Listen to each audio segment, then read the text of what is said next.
All right, what's up, history buffs? Today we're going to cover the American Revolution causes, all the way from 1763 with the Treaty of Paris, all the way to 1776 with the Declaration of Independence, treason, and the birth of a new nation that we're going to have to fight for. All right, first thing is first, mercantilism. Well, what is it? Well, it says that a colony's job is to benefit the mother country. If you want to use another definition, a country's wealth is determined by natural resources. Gold, silver, tobacco, that kind of thing. Number three, you export more than you import. Okay, so country's wealth is determined by natural resources. Colony's job is to benefit the mother country, and you export more than you import. All three of those definitions are fine. Just depends on what your teacher or what your textbook or what you as a historian are emphasizing. All right.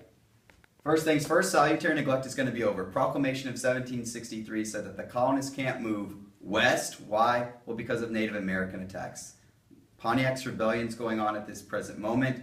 The last thing England wants is another war. They just went bankrupt fighting the French and Indian War. Okay, so salutary neglect is over.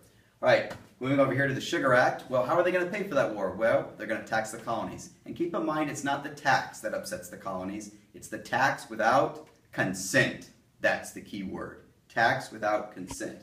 And so the Sugar Act is going to put a tax on sugar, wine, coffee, and it's going to be put in place to cover the costs from the French and Indian War. Had it stopped there, there probably wouldn't have been an American Revolution, but it doesn't stop there. There's a long history and a long train of abuses and usurpations, abuses of power, that ultimately is going to lead to the Declaration of Independence.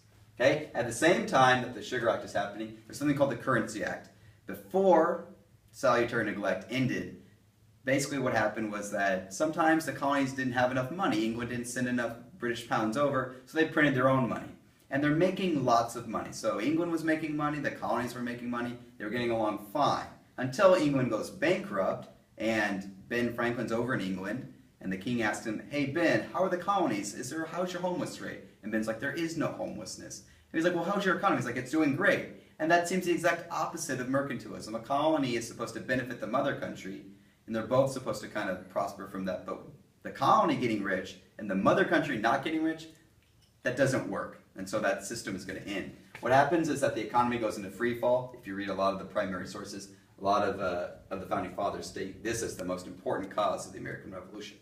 Okay? At the same time, a year later, would be the Stamp Act. It's a tax on all paper products, had to have a stamp from the king. Ultimately, all the colonies are upset about this. The Virginia Resolve is going to be passed in the House of Burgesses by Patrick Henry, who ultimately later on, not at this time, but later on will say, "Give me liberty or give me death."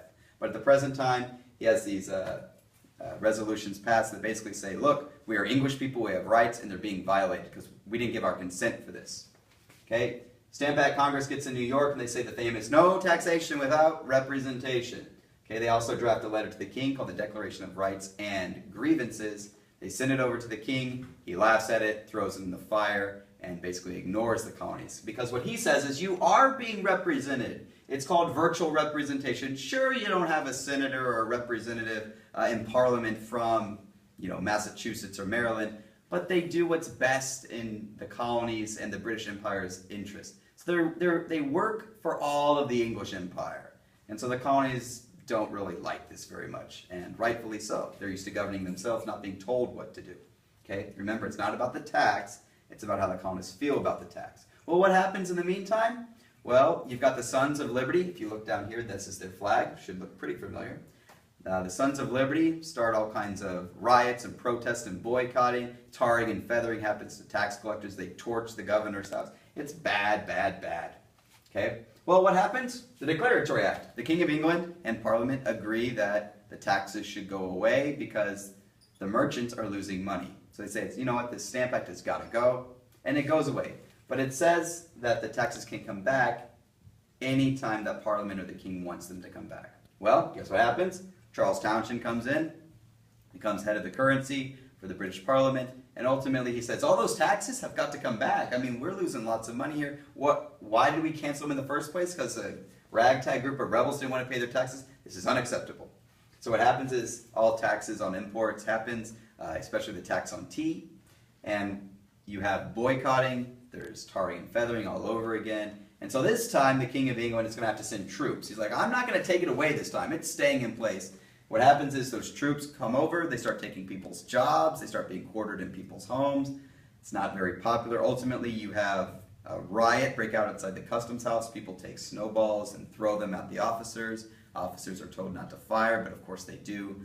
Boom! You've got a horrible event called the Boston Massacre. 5 people dead, the first of which is Crispus Attucks, a runaway slave. But Paul Revere creates his famous propaganda, Bloody, Bloody Boston, and it spread throughout the colonies. Everybody knows what had happened before the King of England knows. So within a week or so, everybody in the colonies knew, but the King of England still, being as, there's no phones or cell phones or telegraphs or anything like that, the King of England is out of the loop for quite some time. So what happens in 1770? All the taxes go away, except for one on tea. And that brings us to the Tea Act. 3 years later, price of tea goes up or down. What do you think it does? Whoop. Actually brings the price of tea way down. And ultimately, it's going to lead to the Boston Tea Party. But how does this happen? I mean, that doesn't make sense that the price of tea goes down and the colonists get upset. Well, here's what happened. A lot of the time, there's a company called the East India Tea Company, the British East India Tea Company. And people were making lots of money off of smuggling, so it was cheaper to buy from the smugglers. But now it's cheaper to buy from the East India Tea Company, and so what happens? A lot of the smugglers, led by John Hancock, organized under the Sons of Liberty, they hop aboard a ship in Boston Harbor and throw $1 million worth of tea in today's currency in the harbor. And ultimately, the King of England is going to be furious with this. He just lost $1 million. I mean, really, the price of tea went low and the colonists get upset and riot about that. That makes no sense. And so what he creates are the Intolerable Acts. Okay, the colonists call it the Intolerable Acts. The King of England calls them the Coercive Acts, meaning to force someone to do something. And it says 5 things. The first of which is that Boston Harbor is closed. Okay, nothing goes in, nothing goes out until further notice. Number 2, Quartering Act, that there are going to be troops sent to people's homes, and they're going to be stationed there. Number 3, the Admiralty courts come back, which means that the trials are going to be moved over to England. This is going to be bad. Number 4, a big one, the Charter of Massachusetts is revoked, meaning that the colonial assemblies, the town meetings that have been happening since the Puritans showed up, are canceled and can no longer take place. It is illegal for them to meet. And number 5, which is not really an intolerable act, but the colonists see it as an intolerable act, which is the Quebec Act, which guarantees religious freedom to that newly acquired territory that they got in the French and Indian War. So religious freedom for the Catholics in Canada and Quebec. But if you look at it, religious freedom for the Canadians, but look at us, you're smacking us in the face. England, we don't like this one bit. Okay, there's a meeting, emergency meeting, called the First Continental Congress. They get together and they draft the Declaration of Rights and Resolve, which is exactly the same document that they created over here, for the most part. They sent it to the King of England. They say, look, we don't want war. We like being Englishmen. Please stop violating our rights and we'll get along famously. Ultimately, what happens? King of England reads it, throws it in the fire, and ultimately, in the meantime, there's the Battle of Lexington and Concord. British troops are trying to take weapons outside of Boston. Ultimately, Paul Revere will, stop this, tell everyone, tell the militia to get ready, and they win this battle. Okay, they're also looking for Samuel Adams and John Hancock. If they catch them, they will be executed immediately. But ultimately, colonists win this battle. They shove the British back to Boston. It's a short-lived victory. Okay, Second Continental Congress meets, and they draft the Olive Branch Petition, a last-ditch effort for peace. Remember, you do not want to go to war with England. They're more powerful than the Roman Empire was. And they elect George Washington to be head of the Continental Army. And ultimately, they are going to draft the Declaration of Independence. And another contributing cause here would be Common Sense by Thomas Paine, a first unified discussion about breaking away from England, which, real quick side note, is very similar to this document which was created after the Townshend Acts, letters from a farmer in Pennsylvania basically saying that the colonies have rights which are being violated, and it kind of talks about independence in a certain kind of way. So you put all these factors together, and economic factors, social factors, political factors, religious factors, if you count the First Great Awakening being equated to, slavery, that the colonists are suffering slavery here. So, long story short, ladies and gentlemen, colonial tension 1763 to 1776 ultimately changes the course of everything.